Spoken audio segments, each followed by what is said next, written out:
Čiže ahojte, veľa z vás sa ma teda pýtalo, čo ako v rámci bakalárskej práce, preto som sa rozhodol, že natočím také videjko, aby to možno pomohlo aj ďalším. Čiže v prvom rade je potrebné si nájsť teda, ísť na tú teologickú fakultu a nájsť si svoju bakalárskú prácu, teda tým myslím vzor, titul bakalárskej práce, ktorý si stiahnete a na základe neho vlastne už dostanete niečo také, ako je toto vpravo. No samozrejme nebude to vypísané, ale bude to, um, bude to takýmto spôsobom približne ako vzor. Vypíšete si teda, toto ostane, vypíšete si názov, vidíte, že to je Times New Roman 16, toto zaškrtnuté tučné písmo, teda to Bčko, bold. Tuto nebude študentská vedecká odborná činnosť, ale bakalárska práca, váš rok, čiže 2022, 2023, 2024, 2025, preto kedy budete končiť, niekedy ju píšete, ale keď budete končiť, vaše meno. V prípade, že ste magisterský študent, tak dáte pred meno už BC ako bakalár. V prípade, že ste doktoránsky, tak dáte MGR, keďže už máte aj magistra. Ďalšia strana je vlastne vplyv sociálny, čiže tu napíšete svoj názov, tuto bude bakalárska práca, školiace pracovisko, dáte tedy Teologické fakultu, Teologický inštitút v Pískom Potradie, možno, že to vám to opravia, lebo každý rok sa mení smernica, alebo sa môže zmeniť smernica, ktorú používa ako naša fakulta, čiže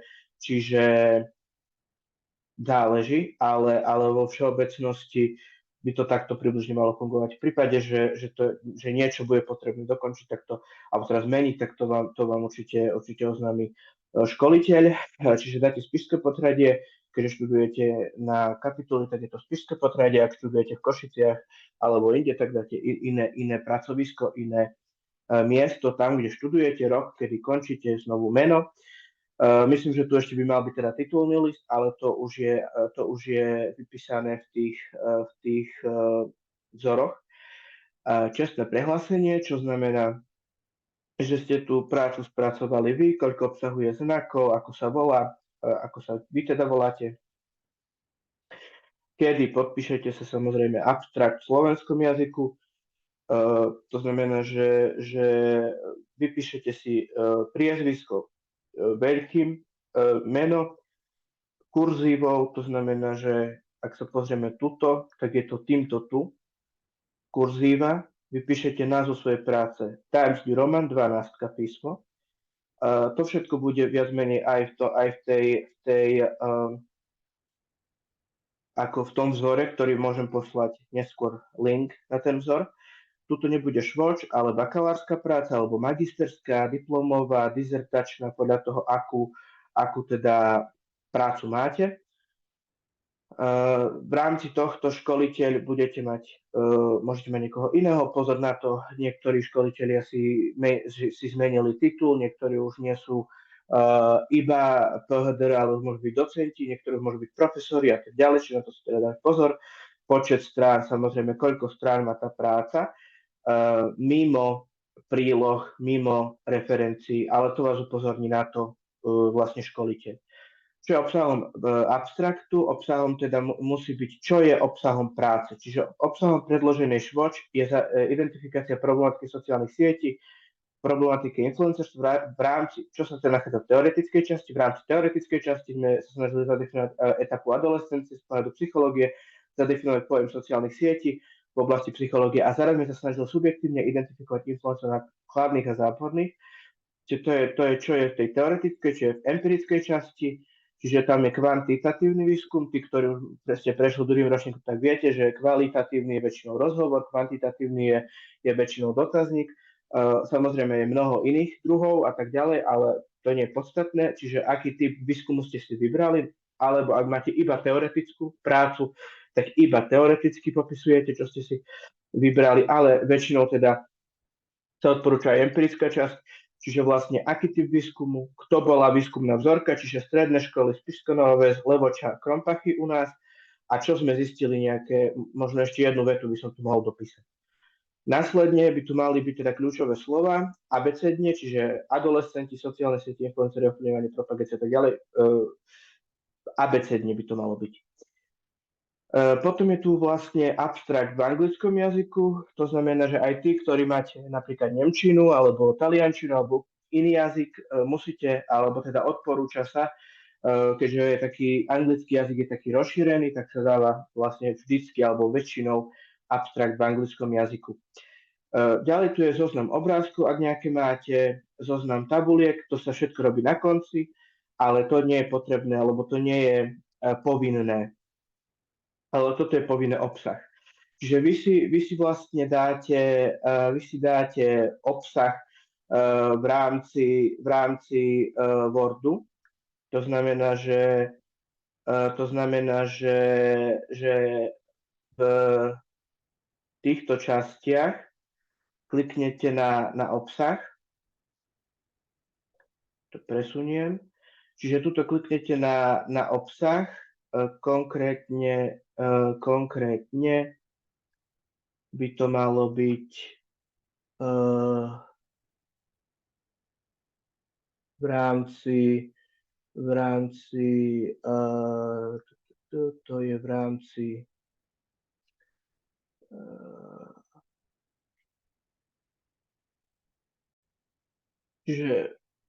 čiže v rámci referencií, snažil som sa to nájsť presne, môžete teda túto vidieť obsah, dáme tento automatický obsah, ktorý sa automaticky vlastne vám zvýrazní kapitoly.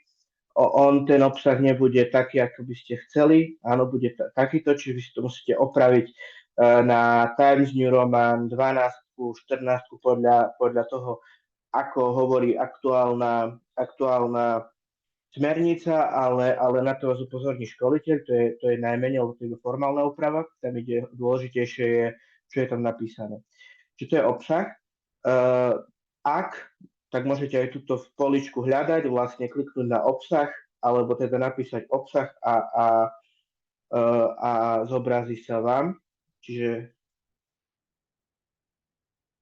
zobrazí sa vám, aký chcete obsah, tento tu prvý automatický obsah 1, ten sa používa. A samozrejme, vy si ho musíte potom na základe vašich možností alebo potrieb upraviť. Ďalej, čo sa týka tak práca, keďže moja práca v ŠVOŠ bola teoreticko-empirická, čiže som sa zaoberal aj teóriou, aj empíriou, čiže výskumom, tak mám rozložené časti na teoretickú, čo sú prvé 3 časti. Čiže na základe nejakých kníh, ktoré som našiel, som opisoval adolescenciu, sociálne siete influencerov, čiže tú teóriu ohľadom toho. A potom na základe teórie, ktorú som ja navnímal tou prácou, alebo pomocou ktorej som sa niečo naučil, tak som sa snažil spraviť empirickú časť tak, aby vyhovovala tejto teoretickej časti. To znamená, že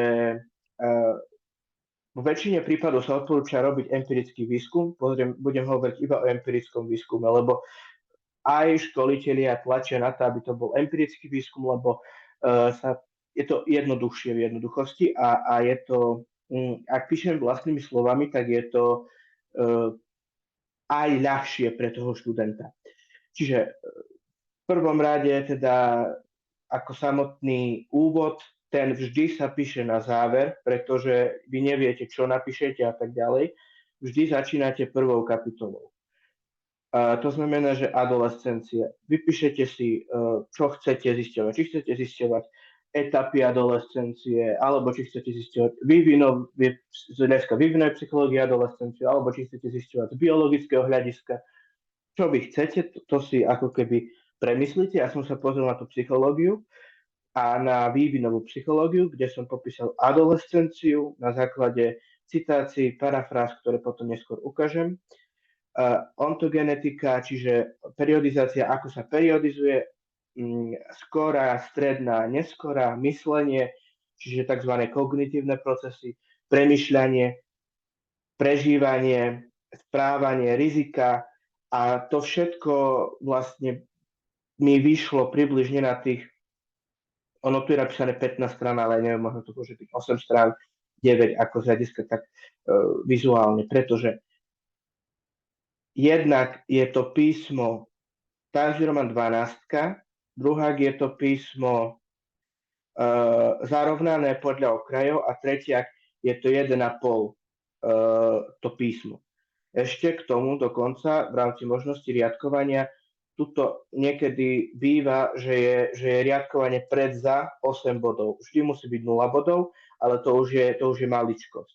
Tam teraz hovoríme hlavne o obsahovej stránke. Čiže v rámci toho sa netreba báť, že tá práca povede, že potrebuje 50 strán alebo niečo, ono sa to nakopí, keď začnete študovať literatúru a premýšľať nad vecami a tým pádom sa len tá teoretická časť nakopí. A ak idete ešte do tej empirickej časti, tak ešte viac sa to nakopí. Nehovoriac o tom, že ak máte rozhovory, tak tam je ešte viac toho, lebo musíte prepisovať rozhovory.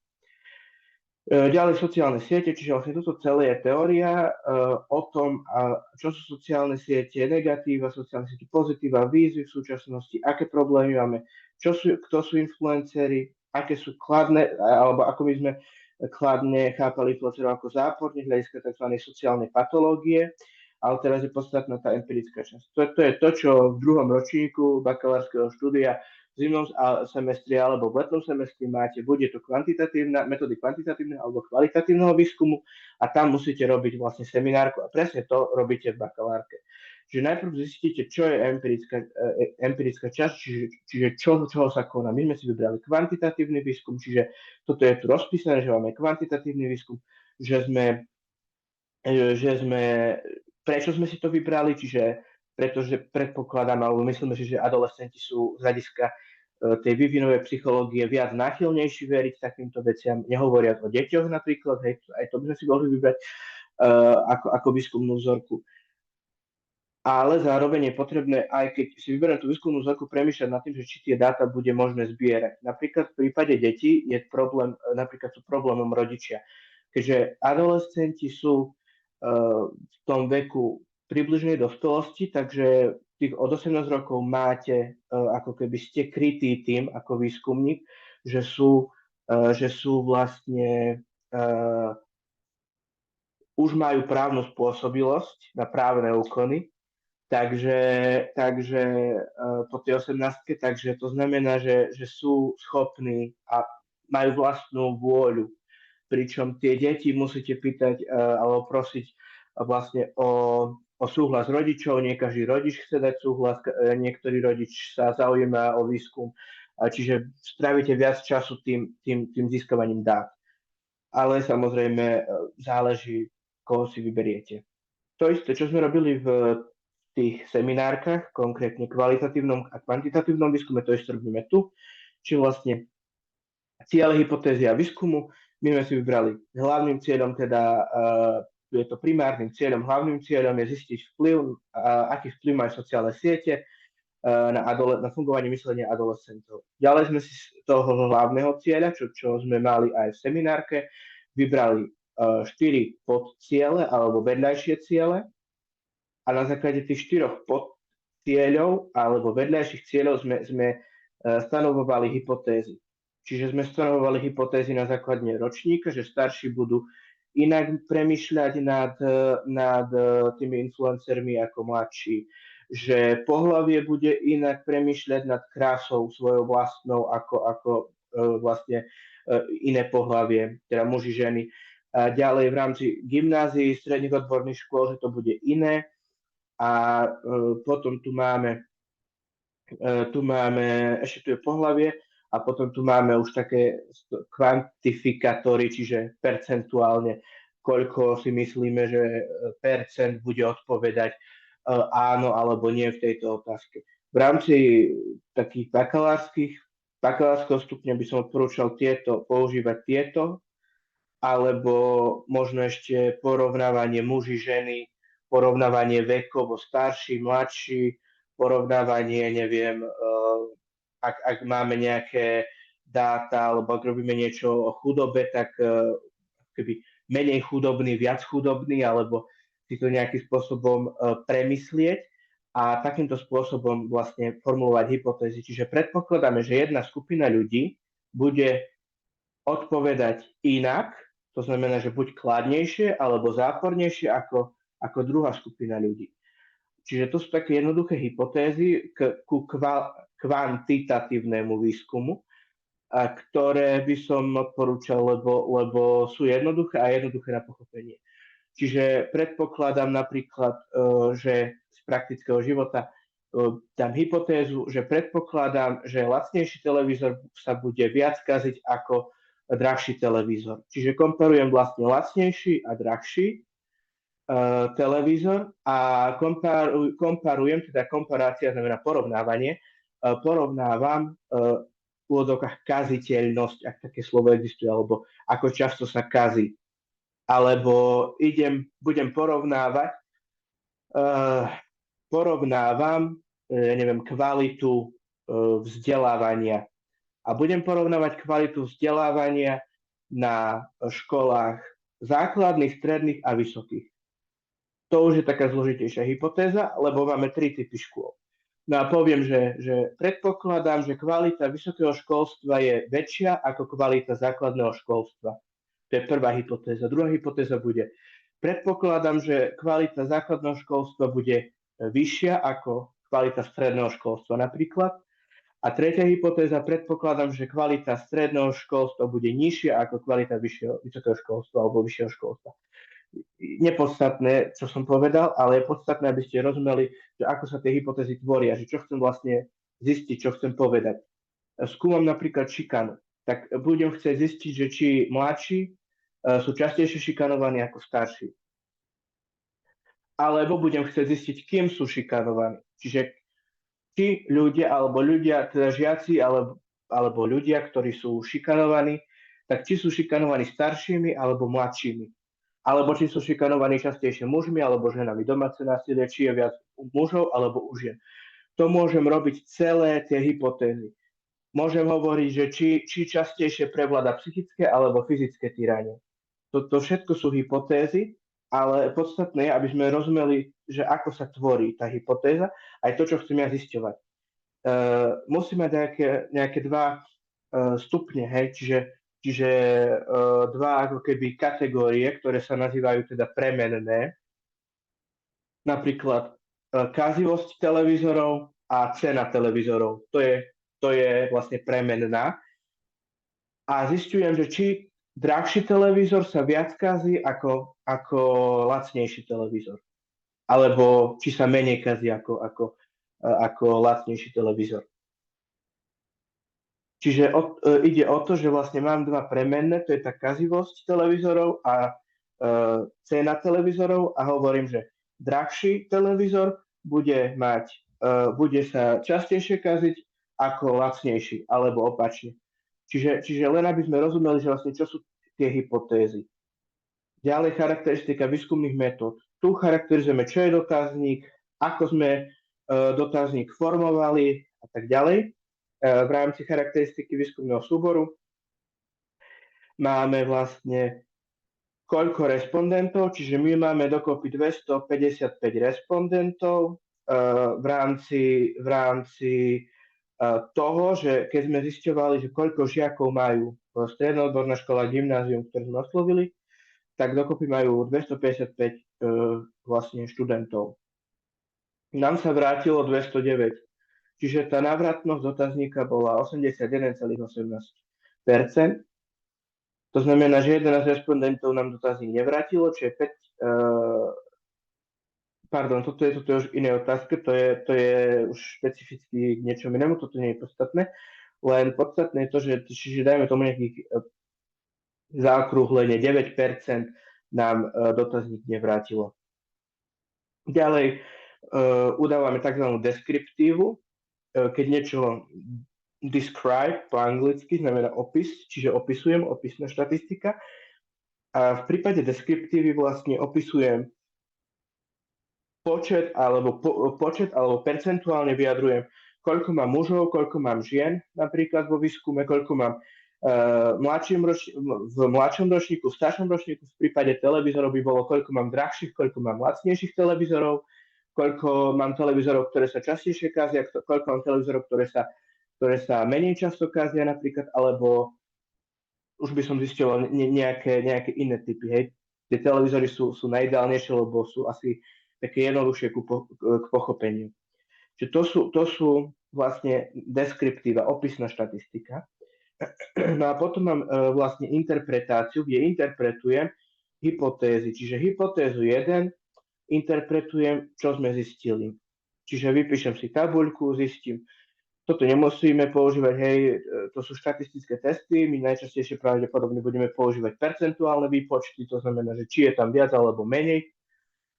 Čiže tu by sme napríklad, by bola hypotéza číslo 1 a dali by sme tabuľku drahší televízor, lacnejší televízor a počet, a tu by bola kazivosť. Čiže tu by bolo napríklad, že toľko sa kazí drahší, toľko ostáva napríklad ako v poriadku, nekazivý a z hľadiska lacnejších bolo tu, by bol teda, že kazivý, alebo teda sa kazí a tu by bol nekazivý. Čiže by sme zistili, že napríklad v rámci kazivosti je toto viac ako toto. To znamená, že vlastne televízor lacnejší je viac kazivý ako televízor drahší. A nekazivosť by bola napríklad na 20% a v lacnejšom televízori napríklad na 10%, tak by sme zistili, že ten drahší televízor má 20%, čiže je viac kazivý ako ten lacnejší televízor. Čiže teda je menej kazivý ako ten lacnejší televízor. Čiže z hypotézy, keďže sme hypotézu mali, že predpokladáme, že lacnejší televízor bude viac kazivejší ako drahší televízor, tak hypotézu príjmame a hypotézu druhú sme mali napríklad, že predpokladáme, že drahší televízor bude menej kazivejší ako lacnejší televízor, tak taktiež túto hypotézu príjmame, lebo vlastne ten televízor drahší je menej kazivý, čo sme zistili na základe percent. V rámci grafov tie sa používať veľmi nemusia, ale ide o to, že ide hlavne o tie percentá. Pravdepodobne budeme používať primárne v bakalárskych prácach percentá. Možno niekedy sa dajú iné štatistické testy, ale to je, myslím, že zbytočné na takýto stupeň. V rámci diskusie a verifikácie hypotéz vlastne vo výsledkoch interpretujeme, či sa nám hypotéza potvrdila, či nie, a prečo sa potvrdila, prečo nie. Čiže poukazujeme, že tento má 20% kazivosti, tento 10%, čiže keď má 20%, tak 20% je viac ako 10%, to znamená, že sa častejšie nekazí, hej, to bola nekazivosť. No a tým pádom príjmame hypotézu 2. No a teraz v diskusii vlastne uvádzame prečo, že vlastne čo to znamená, že teraz, čo znamená to, že ten televízor je menej kazivý, že je drahší a je menej kazivý. Či nejaké výskumy, ktoré niekto iný spravil pred nami, poukazujú na takú istú tendenciu, teda že tie drahšie televízory sú menej kazivé. Ak áno, tak musíme nájsť tie výskumy a napísať, že aj oni takto vlastne odpovedali a to isté zistili ako my a tak ďalej. Čiže toto je vlastne v tej diskusii. Vyhodnotenie, no toto je špecificky u nás, toto nie je podstatné, v bakalárke sa toto nevyskytuje. Podstatné je toto záver a odporúčania. To znamená, že tu dáme v krátkosti záver, čo sme sa snažili vlastne z hľadiska zistení identifikovať, odporúčania, čiže čo odporúčame do budúcna, do budúcich výskumov a do praxe, čiže napríklad vyrábať televízory, lacnejšie televízory z iných typov, neviem, materiálov, aby boli stále lacné, ale aby boli menej kazivé napríklad. A ďalej odporúčania pre ďalší výskum. Čiže čo odporúčame? Zistili sme, že napríklad v mojom prípade som zistil, že je veľmi veľký problém akoby naverbovať, alebo ako som to povedal, tých adolescentov vyplniť dotazník. To znamená, že sa zaoberať aj tým, že akým spôsobom budeme riešiť túto tému, lebo ak chceme robiť výskum kvalitný, tak musíme mať na to vlastne ľudí, respondentov, ktorí nám odpovedia pravdivo. tak ďalej. Čiže tu som takéto veci nejaké rozpísal, samozrejme okrem toho, neviem, politických vecí, ak sa napríklad domácemu násiliu venujete, tak koľko bolo zadržaných páchateľov, alebo proste jednoducho rôzne typy na základe toho, čo ste zistili a na základe toho, čo ste aj v teórii akoby popísali. No a čo je nakoniec, tak to je záver, tým, že upozorňujem teda, že úvod a záver sa píše vždy na konci. To znamená, lebo nikdy neviete, čo budete písať predtým, než to napíšete. Čiže vlastne to je úvod, záver a bibliografia, ktorú si potom ukážeme, akým spôsobom sa dá spraviť. Abecedne zoradená samozrejme, v rámci toho, neviem, približne, aby ste mali 20-25 zdrojov by bolo ideálne. Môžu byť slovenské, môžu byť zahraničné, to je jedno, ale ide o to, aby boli približne 20 zdrojov, 25 by bolo ideálne. V rámci dotazníka, ale samozrejme to presnejšie povie školiteľ, kto vás bude školiť, koľko asi zdrojov na to sa pýtať, aby ste vedeli, aby ste nenapísali 100 zdrojov, ale ani aby ste nenapísali 2 zdroje. Čiže je potrebné sa pýtať. Ďalej, prílohy, tie nie sú povinné, ale my sme tam dali dotazník.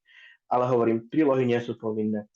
No, čo sa týka tohto, tak ešte mnohí teda nevedia, alebo by chceli vedieť, akým spôsobom sa cituje, akým spôsobom sa parafrázuje. Čiže ja v prvom rade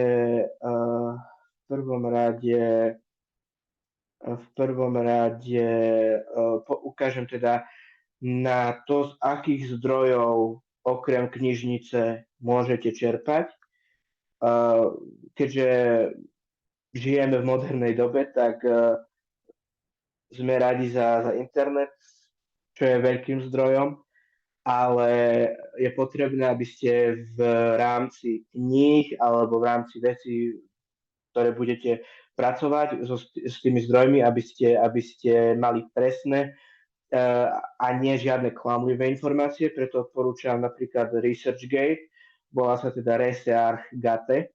Neviem, ja som tam zaregistrovaný, neviem, či sa tam dá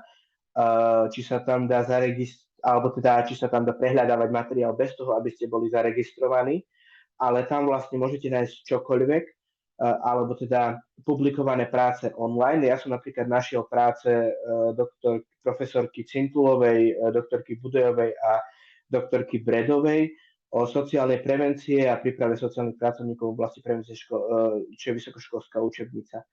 No a tuto vlastne máme presne tú učebnicu rozpísanú, ja neviem, koľko strán má, môžete si ju stiahnuť pomocou tohto tu tlačítka download. Ono vám to ešte ukáže viac podobných. Ak by ste mali profesionálna príprava učiteľov, neformálne vzdelávanie mládeže a tu je nejaká transformácia, ale to nie je podstatné, lebo to je vlastne v angličtine, mnohí tú angličtinu až tak neovládajú, ale to je vlastne, či to nie je také podstatné mať anglické texty, ale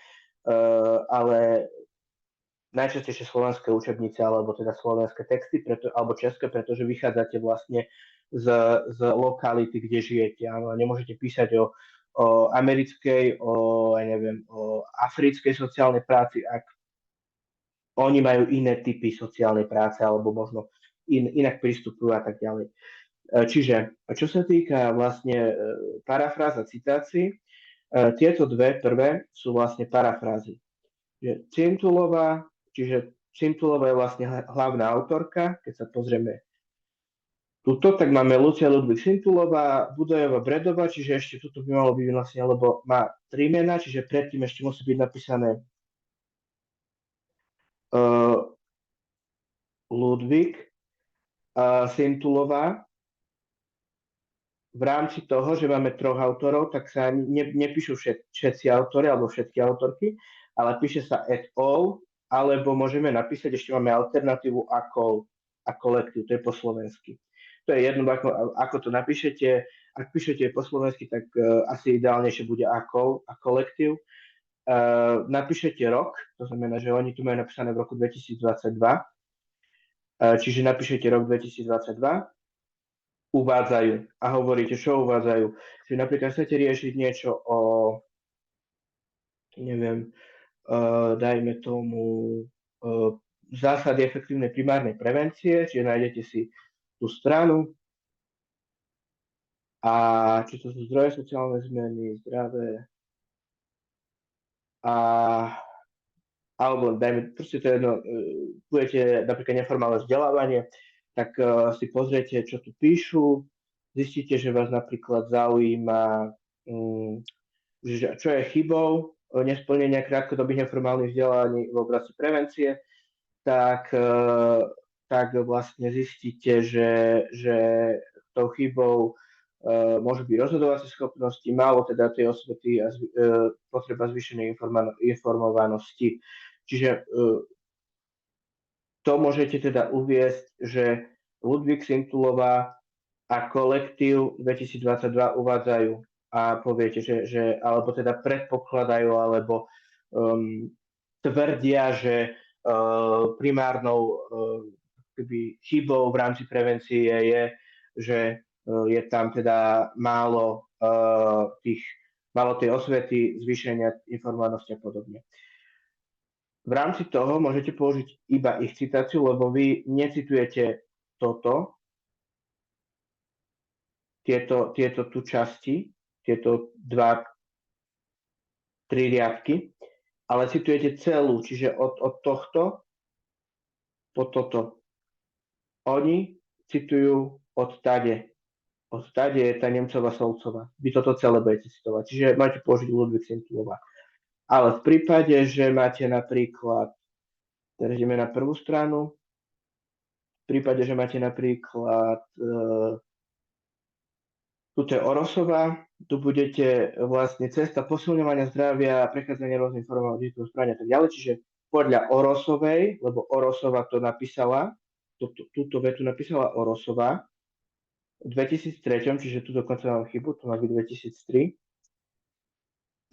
Teda kde sme to našli? Našli sme to v Sintulovej Edol, čiže rovnako tu dáme Ludvík Sintulova, lebo má 3 mena, čiže prvé to prostredné meno.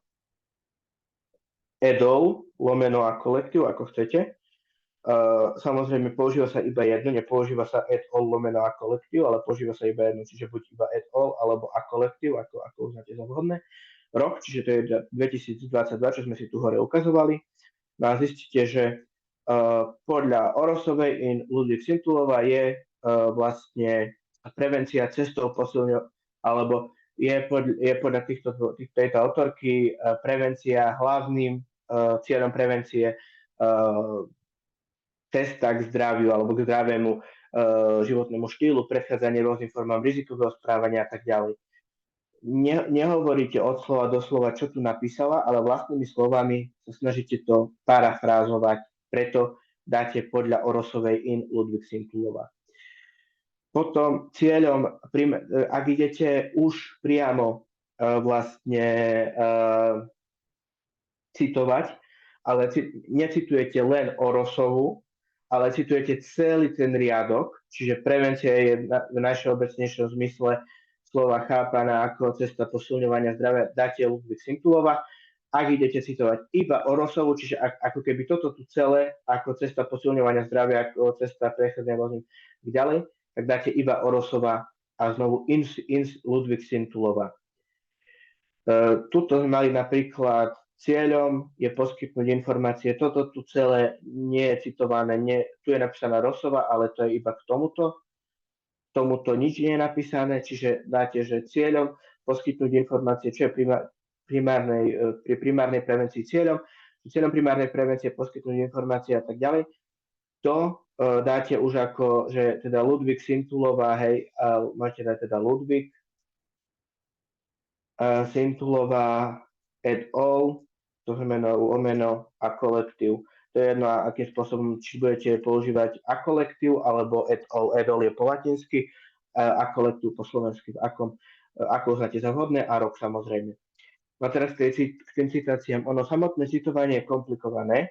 Ja to ešte upravím, aby to bolo. Čiže ak chceme upravať text, tak ideme Times New Roman a keďže nemáme žiadny nápis, tak 12 a dáme takéto zarovnanie podľa okrajov a riadkovanie dáme 1,5. A preto, aby sme si to skontrolovali, tak dáme možnosti riadkovania a vidíme tu, že je 8b. Keď som ukazoval minulú prácu, tam bola 0. Čiže vlastne tu iba dáme 0 a stlačíme OK. A takto by to malo byť naformatované. Samozrejme, v rámci tých citácií je to zle, nie je to dobre naformatované, ale samotné citácie vám môže opraviť aj školiteľ a tak ďalej, to je, alebo teda aj na internete sa dajú nájsť nejaké kontrolóry takýchto citácií, alebo ako som to nazval. Ale čo vám chcem ukázať je to, že ak sa nechcete babrať s týmito citáciami, tak stačí, ak skopírujete vlastne skopírujete názov učebnice alebo názov tohoto článku, čo si ukážeme aj neskôr, a prilepíte ho na Google Scholar, čiže dáte, alebo napíšete si Google študovňa alebo Google Scholar, ukážem vám niečo takéto. A tu si dáte iba CTRL-V, alebo teda prilepiť, kliknete na túto lupu, teda hľadať a už vám vlastne hľadá ten zdroj, ktorý vy chcete. Kliknete na citovať, použijete tento APA štýl, dajme tomu, a máte hlavné informácie. A následne na základe toho, ako to je v aktuálnej smernici, tak, alebo na internete nájdete mnoho takých stránok, ktoré vám pomôžu kontrolovať pomocou umelej inteligencie alebo pomocou naprogramovaných ako keby kontrolórov dokážu kontrolovať, či je to dobre napísané, čo by bolo vhodné tam dodať alebo vymazať a tak ďalej. Tak, čo som vám chcel ukázať iba to, že ako sa to dá citovať bez toho, aby ste museli sa s tým vyslovene hrať. A samozrejme, napríklad tuto je zlé to, že tu je Scintillova LL. Malo by to byť Ludwig, hej? Tak ako to máme tuto. Čiže tu by to malo byť Ludwig Scintillova. Čiže ono, chyba tam bude, ale základ bodku, kde má byť bodka, kde má byť čiarka, vám dá. A to je podstatné. No a napríklad dajme tomu, sa budete venovať šikane. Šikane, čiže dajme tomu, že to bude, tu si napíšeme niečo o šikane a máme tu šikana, Lovasova, výskum mládeže. Klikneme, že čo to je. Počkajme trochu, nech sa nám tu načíta, môžeme si to aj stiahnuť potom, ak budeme mať túto taký priestor na stiahnutie. A vlastne takýmto spôsobom sa dajú hľadať zdroje online. Samozrejme, najideálnejšie je, ak si požičiate knihu alebo ak sa inšpirujete z iných bakalárok, ale není ako keby možné tie bakalárky prepisovať, lebo vám ide vysoká zhodovosť a to je problém. Čiže vôbec takéto niečo neprepisovať, iba sa ako keby inšpirovať, že odkiaľ oni hľadali zdroje a tak ďalej. No, tu máme napríklad 30 strán, čo nám ale môže taktiež pomôcť. Čiže dajme tomu, že píšeme niečo o šikane a tu máme popis štádií procesu šikany, ako sa vyvíja šikana. Toto celé môžeme skopírovať, spraviť túto tabuľku a napíšeme, že do zatvorky zdroj, vlastne Lovasova, do zatvorky rok, to znamená, že to je myslím, že tu nie je teraz rok, ale tým pádom my si pomôžeme týmto citovať. Čiže vlastne klikneme na citovať, počkáme, kým sa nám zobrazí citácia. No a vlastne takýmto spôsobom môžeme citovať. Tu bude asi trvať dlhšie, takže dáme napríklad túto citáciu, alebo akúkoľvek inú, v ktorej nám proste jednoducho ukáže, akým spôsobom by sme to mali citovať.